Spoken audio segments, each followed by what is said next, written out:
Welcome to episode 230 of the Loane Hockey Podcast, where today we're going to be talking about some standouts in last night's matchup between Toronto and Chicago.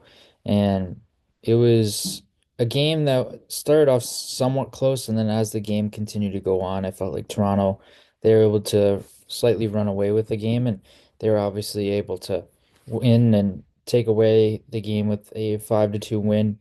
I thought they played really well, and a lot of the former Hawks were in the mix in this game, and we actually had a milestone. So Nick Robertson and Jason Robertson combined for 5 goals yesterday and last night, and it was the first time since the Bure brothers that there were multiple goals scored by a set of brothers on the same night. So really cool. And Nick Robertson had a great game. I thought he was the best player on the ice for the Leafs. And then two guys who were former Hawks, Max Domi and Jake McCabe, were really noticeable throughout the game. And Max Domi was really good at creating a lot of space coming out of the corners, creating a lot of space in open ice, and just being able to maneuver freely with the puck and without the puck to be able to get inside contact and be able to freely get around pressure. So he was doing a really good job there. I thought he was really noticeable. And then Jake McCabe was just steady. He's super reliable. He's a guy that can play a shutdown game really really reliably, and he's a big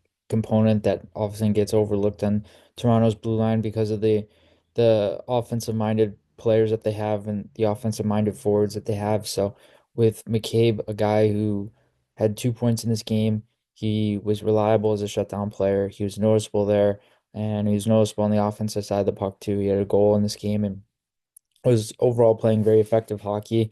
And you just look up and down the lineup, like over half the Leafs lineup, they had points in this game, including Austin Matthews, including William Nylander, John Tavares, and a lot of the top guys in that mix. So it was good for them to get a lot of their players involved, and then they got an excellent display of goaltending from Joseph Woll in net. I thought he looked really, really solid, and the tandem that they have going this year with Anthony Stolarz as their surprise number one, and then Joseph Woll has just been a really nice combination to have because they've been able to rely on both goalies, especially with Stolarz dealing with some injury issues and now returning, and just being able to be productive there. And on Chicago's side, I thought Tyler Bertuzzi was noticeable against his former team. He was really steady and played a reliable two-way game and was really noticeable in transition, creating off the puck, creating offense, and being a guy who can be involved in all facets of the play. And really, there weren't too many guys that are noticeable outside of that. I think Frank Nazar was effective too, like creating with his speed, his puck skill, how he's able to maneuver offensively, and how he's able to create space for himself. And then Ryan Donato on that top line alongside Landon Slager and Connor Bedard was really noticeable. I think Donato should really stick on that top line, especially with the trade deadline coming up. And he's been rumored to be in trade conversations for quite a while. So I wouldn't be surprised to see if Donato gets a bump and elevated on that top line consistently. So that way he can potentially increase his value even more over the course of the next few weeks before the deadline looms.